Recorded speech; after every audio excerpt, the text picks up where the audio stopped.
Bon, une fois qu'il est apparu en tant qu'espèce tigre, bien sûr, il a continué d'évoluer un petit peu et puis de migrer. C'est-à-dire que le tigre dont on retrace l'ancêtre le plus ancien serait bien asiatique également, il n'a pas bougé.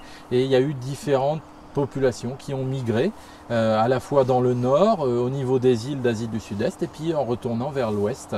Aujourd'hui, la majorité des taxonomistes, les gens qui étudient la classification, on considère 8 voire 9. Alors il y a le tigre de Sibérie qui vit au nord de la Chine, proche de la Corée et dans une région qui s'appelle la région de l'Amour en Russie. Nous avons le tigre de Sumatra qui vit à Sumatra, le tigre du Bengale qui vit en Inde, Bangladesh et au Népal, le tigre d'Indochine qui lui est dans la péninsule, tout ce qui est Indochine, Thaïlande, Vietnam, Laos, etc. Et on distingue aussi le tigre de Malaisie. Alors certains le considèrent comme un tigre d'Indochine aussi, les débats sont lancés. Il y a également le tigre de Java, le tigre de Bali et le tigre de la Caspienne, mais ces 3 sous-espèces aujourd'hui n'existent plus. Elles ont disparu au cours du XXe siècle. Et puis pour finir, le tigre du sud de la Chine, une autre sous-espèce qui est disparue depuis seulement 10 ans. Il y a, une fois la séparation avec la panthère des neiges, on peut penser qu'il y a différentes populations de tigres qui ont évolué différemment en fonction du milieu, suivant l'endroit où ils étaient. Et certains scientifiques parlent de formes telles que le Paléosinensis, une forme du sud de la Chine. Donc le berceau est vraiment l'Asie, mais c'est les outils que l'on a actuellement et puis avec les restes de paléontologie, les restes fossiles, on est incapable de retracer l'histoire exacte. Et il ne faut pas imaginer que l'évolution, c'est simplement une échelle. C'est pas ce que Darwin a dit. C'est pas simplement une espèce l'une après l'autre. Il peut y avoir différentes espèces, sous-espèces. C'est un buisson foisonnant. Et puis suivant les périodes, il y a des populations, des sous-espèces, des espèces qui disparaissent et puis il y en a qui ne disparaissent pas. Donc au final on retrouve seulement une partie et dans les sous-sols géologiques.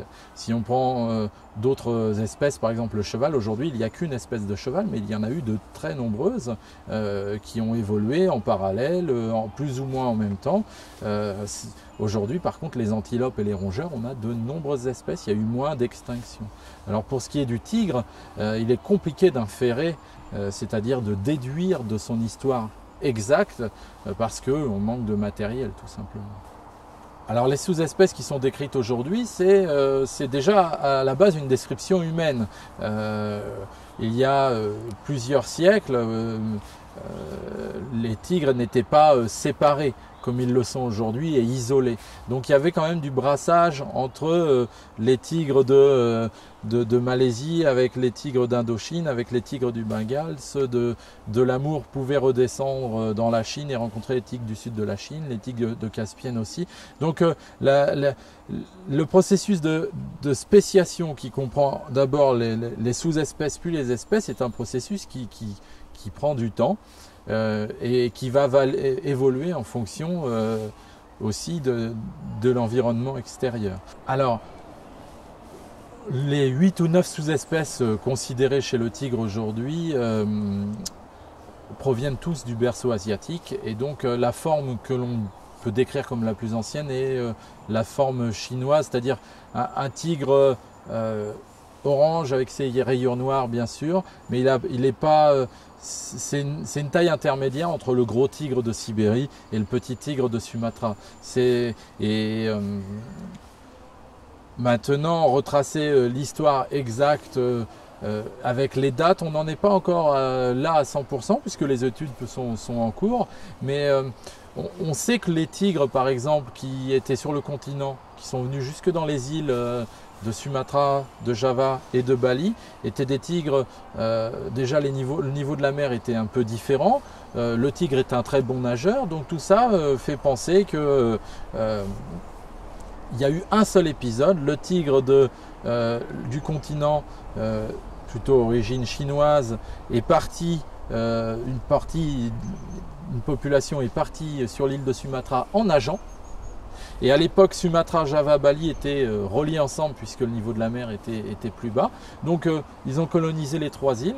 Et là, après, il y a eu les changements de niveau de mer. Et puis, nos 3 îles, Sumatra, Bali et Java, sont réellement apparues. Et ça, il y a eu ce processus de sous-spéciation. Voilà. Donc après, le tigre originaire chinois, lui, va avoir migré un peu vers l'ouest. Donc il va y avoir les formes du Bengale, le tigre de la Caspienne, et puis un peu vers le nord avec le tigre de l'Amour. Donc voilà un peu l'épisode, l'évolution du tigre tel qu'il est conçu aujourd'hui et tel que les scientifiques s'accordent à dire. Alors maintenant, retracer des dates exactes, pour l'instant, on est encore à tâtons, quoi. On est encore dans le flou et les recherches sont en cours.